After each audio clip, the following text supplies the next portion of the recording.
लाडो चिड़िया रानो चिड़िया की अकलौती बेटी थी, इसलिए रानो चिड़िया ने उसे बहुत लाड और प्यार से पाला था।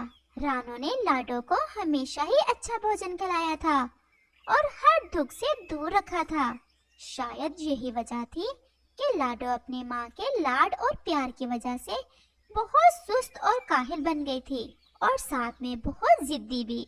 लाडो चिड़िया जब छोटी थी तब तो रानो चिड़िया के लिए भोजन ढूंढ कर लाना कोई मुश्किल नहीं था, लेकिन अब रानो चिड़िया की उम्र भी थोड़ी ज्यादा हो चुकी थी, इसलिए अब वो तरह तरह के भोजन ढूंढकर नहीं ला सकती थी।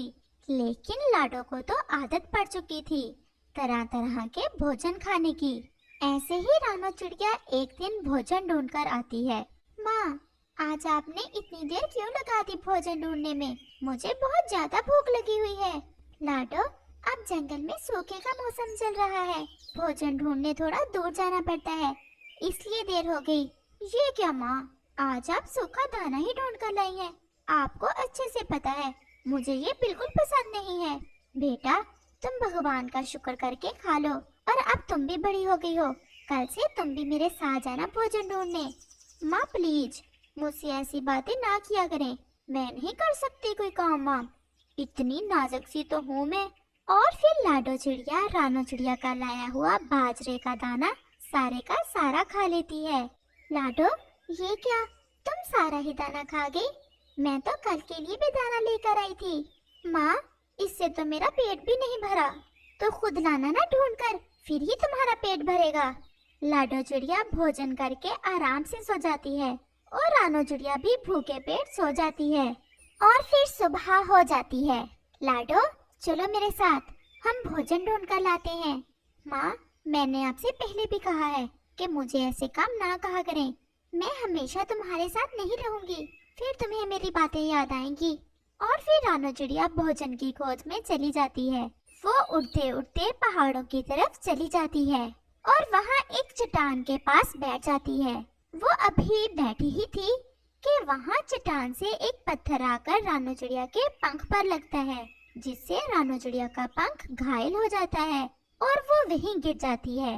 वहाँ से कौवा और कबूतर भी गुजर रहे थे कि उनकी नजर रानो चिड़िया पर पड़ती है। वो उसके पास आते हैं। रानो, तुम्हें क्या हुआ है? तुम्हारे पंख से तो बहुत खून निकल रहा है। कौवे भैया, मुझे लग रहा है कि मैं अब और जी नहीं पाऊंगी। मेरे बहुत गहरी चोट आई है, मेरी आंखों के सामने अंधेरा छा रहा है। आप मुझे मेरी बेटी के पास ले जाएं। रानो, तुम दिल छोटा मत करो, तुम्हें कुछ भी नहीं होगा, हम तुम्हें अभी लेकर चलते हैं। और फिर कौवा और कबूतर रानो चिड़िया को सहयोग देकर वहां से ले जाते हैं। माँ, ये क्या हुआ तुम्हें? तुम्हारे ये खून कैसे निकल रहा है? लाडो, मेरी बच्ची, शायद मेरा आखिरी समय आ गया है। बेटा, अब तुम बहादुर बन जाना, भोजन ढूंढना सीखना और घर बनाना भी। माँ प्लीज, ऐसा ना कहें, मैं आपके बिना जी नहीं पाऊंगी। तोता डॉक्टर भी रानो चिड़िया को देखने आ जाता है। रानो का बहुत ज्यादा खून जाया हो चुका है, अब इसका बचना मुश्किल है।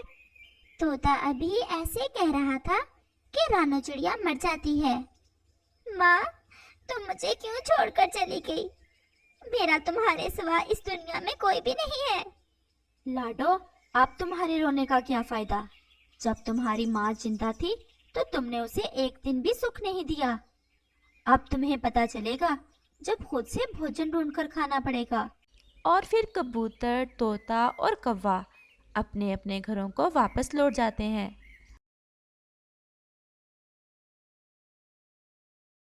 माँ, मुझे माफ़ कर दो, मैं कितना गलत करती थी तुम्हारे साथ, लेकिन अब मैं तुम्हें कैसे वापस ला सकती हूँ। उस रात लाडो चिड़िया जागती रहती है और अपनी माँ को याद करती रहती है। और फिर सुबह हो जाती है। लाडो की कुछ समझ में नहीं आ रहा था कि वो क्या करे, भोजन कैसे ढूंढे, लेकिन अपनी भूख से मजबूर होकर वो अपने घोंसले से निकल पड़ती है। वो उड़ी जा रही थी, लेकिन उसे ये नहीं पता था कि भोजन कहाँ से मिलेगा।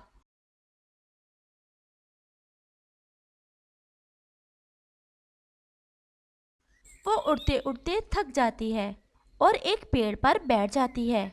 मैं भोजन कैसे ढूंढूं? अब तो भूख भी बहुत ज़्यादा लगी हुई है। काश माँ मैं तुम्हारी बात मान जाती और भोजन तलाश करना सीख जाती, तो आज मैं इतनी बेबस ना होती। वो ऐसे बैठी सोच रही थी कि वहाँ जग्गू कौवा आ जाता है। लाडो, यहाँ क्यों बैठी हो?